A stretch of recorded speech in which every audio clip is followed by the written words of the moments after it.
Approaching the streets of San Francisco through the conceptual frame of the Thrill Killers transforms the series from a conventional police drama into a study of motivation, not simply why crimes occur, but why certain crimes linger in the mind while others fade into procedural anonymity.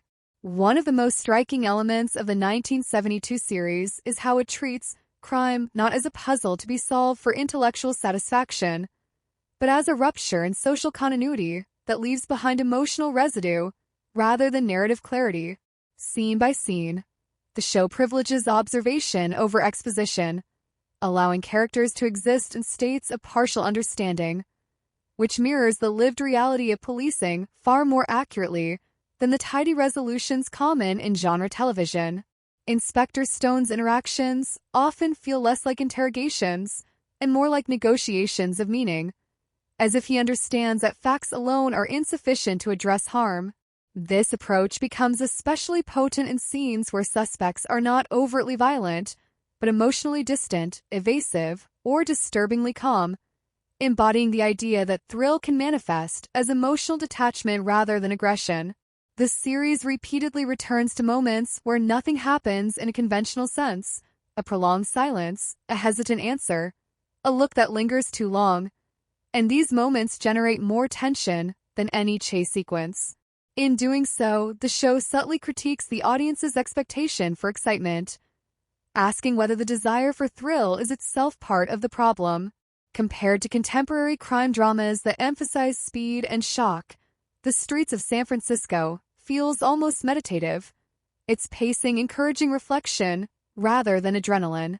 This quality is particularly evident in how violence is contextualized, rarely isolated from its social consequences, often followed by scenes that dwell on grief, confusion, or bureaucratic aftermath. From a comparative standpoint, the series stands apart from other shows of its era by refusing to frame law enforcement as heroic saviors, instead presenting them as flawed participants within a complex system, bound by rules that both protect and limit them.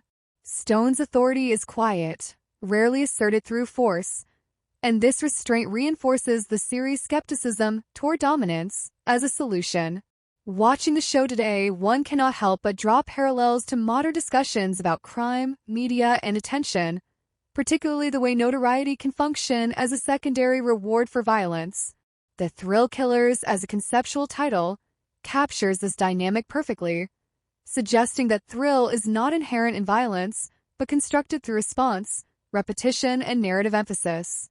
On a personal level, the series evokes memories of encountering crime stories in a pre-digital era, when information traveled more slowly and mystery was not immediately resolved through online speculation.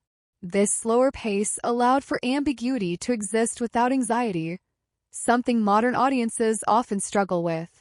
The Streets of San Francisco embraces ambiguity, allowing questions to remain unanswered, motivations to remain opaque, and outcomes to feel provisional rather than final. This openness challenges the viewer to sit with discomfort, to accept that understanding is often incomplete. The city's visual texture, its hills, fog, and dense neighborhoods, reinforces this sense of partial visibility, as if clarity itself is always just out of reach. Ultimately, The Thrill Killers is less about criminals seeking excitement and more about a society negotiating its relationship with danger, curiosity, and restraint. The series' greatest achievement lies in its refusal to exploit violence for entertainment, choosing instead to explore the quiet psychological spaces where harm begins and where responsibility must be continuously re-examined.